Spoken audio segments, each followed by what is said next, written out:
It's 2 parts athletic event, 1 part social gathering, or some combination of the two. The Vikingland Curling Club's Runestone Bonspiel is a fun curling tournament held in Alexandria's RCC each year.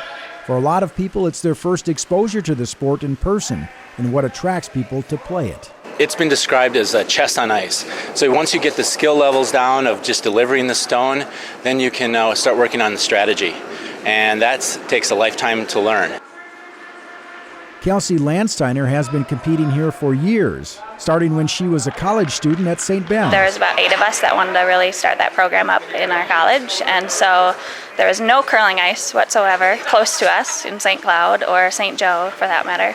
And so we either had to go to Frogtown, which is in the cities, otherwise it was come to Alexandria. And ever since we came here, we felt at home, and it was really a good connection when we came here. That's why we like to come back all these times.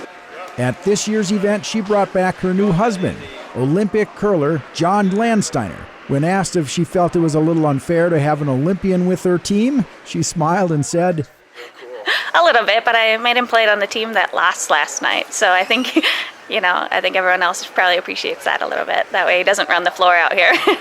John represented the United States in Sochi at the last Olympic Games and is on track to represent the USA in 2018. But between now and then, it's practice, practice, practice. I had a fun event last weekend and this weekend, and in 2 weeks we're going to Aberdeen, Scotland. There's a cash tournament out there, Cash Bonspiel, that we use as a prep event for Worlds, and the Worlds are in Edmonton the first week in April. And so we'll do that, and then we have a couple weeks after that we go to Calgary for the Champions Cup. Having lived in a small Minnesota town, John can appreciate the sport on all levels. Just having the ability to play a sport that was so close to my house, just a couple blocks away, and be competitive at it and be good was exciting for me. I was never very good at basketball or football or whatever, but I just really enjoyed curling, and I got to play with my dad and my grandpa growing up. It's a multi-generational sport, but then after the game too, you get to sit down with the other team and enjoy some conversation or whatever. It's that universal appeal that clubs like the Vikingland Curling Club are hoping to tap into. For longtime club member Jason Rauch, he is really interested in further developing youth curling programs. For youth curling, it's a great sport because they can get out here at any level and start curling. It's a good ethical sport. It's a good sportsmanship sport. They don't have to be a superstar.